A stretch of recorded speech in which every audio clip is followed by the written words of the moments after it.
नमस्कार मु doctor Suryaprakash Chaudhary professor neurology.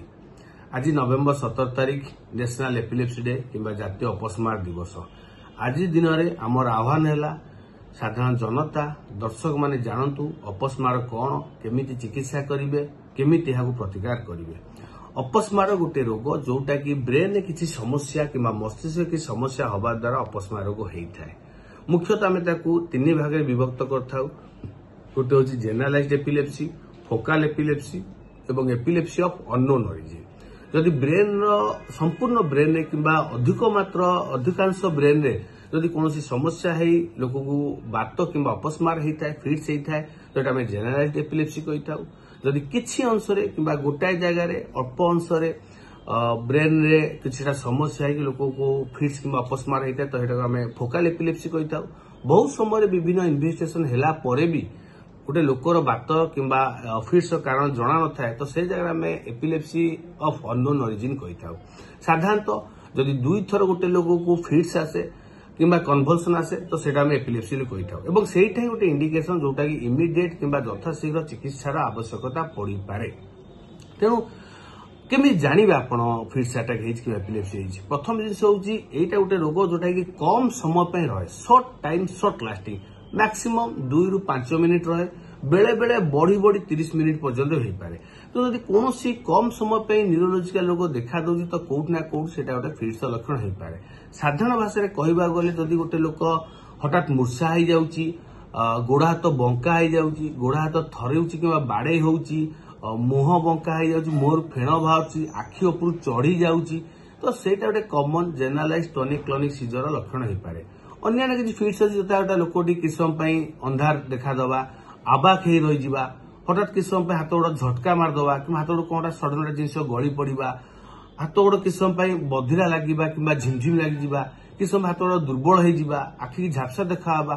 तेणु कौन प्रकार न्यूरोलॉजिकल डेफिसिट किंबा स्नायुजनित समस्या अल्प समय जब देखा दे तो कौट ना कौट से गोटे बातर लक्षण हो पारे बोली अधिक संभावना रही।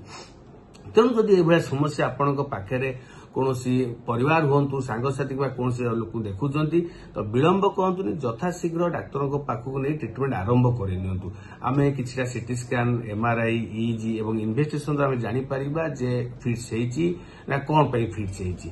तेणु फिट्स बहुत किसी कारण अच्छी गोटे तो जेनेटिक कारण थाए पिला माने जदि ब्रेन टा ठीक से डेवलपमेंट हो पान था कौन हाइपोक्सिक इंजुरी होता है किंबा जन्म है कौन डिफेक्ट भी फिट्स हो पारे। बहुत समय यंग मान क्षेत्र में ब्रेन इन्फेक्शन अन्य इलेक्ट्रोलाइट इनबालांस हो पारे एडिक्शन हो पारे विभिन्न प्रकार अननेसेसरी मेडिसिन खाइबा द्वारा हो पारे। ओल्ड एज कह गले स्ट्रोक गोटे मुख्य कारण हो पारे ब्रेन ट्यूमर गोटे मुख्य कारण हो पारे फिट्स हबार। तेणु अनेक किसी कारण अच्छी विभिन्न इन्वेस्टिगेशन आम धारी पारिबा।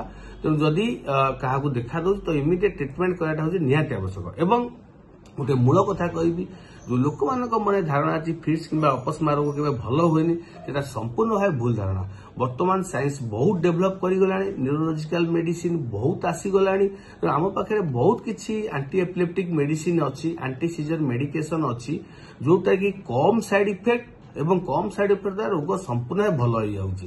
तेणु समस्त मुझे कहना चाहिए जदि क्या रोग देखा दूसरी तो इमिडिएट आप स्नायु रोग विशेषज्ञ देखा करूँ यथाशीघ्र ट्रिटमेंट आरंभ कर 80% केसेस से आप मेडिसिन खाइबा द्वारा मैं भी कहि 2 ରୁ 3 वर्ष टी लंग टर्म मेडिसिन चले किंतु मेडिसिन खाइबा द्वारा 80% केसेस रोग संपूर्ण भाव भल हो पारुछि। बहुत कम समय हुए तो सर्जरी आवश्यकता पड़ पारे किंतु जिते शीघ्र रोग डायग्नोसिस कर ट्रिटमेंट आरंभ कर नवा निहाती आवश्यक।